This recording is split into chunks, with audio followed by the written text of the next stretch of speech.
ব্যাঙটা একদম স্থির হয়ে বসে আছে, আমার দিকে একদম স্থির হয়ে আছে, মুখটা কেমন জানি নড়াচ্ছে।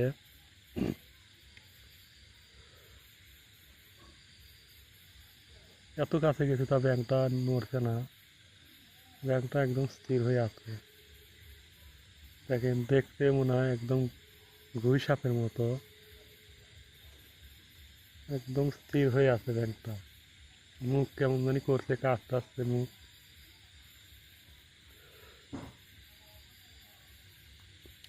দেখেন মুখ একদম কাঁপতে আসছে। এত কাছে গেছে তাও ব্যাঙটা সরছে না, একদম কাছে গেছি।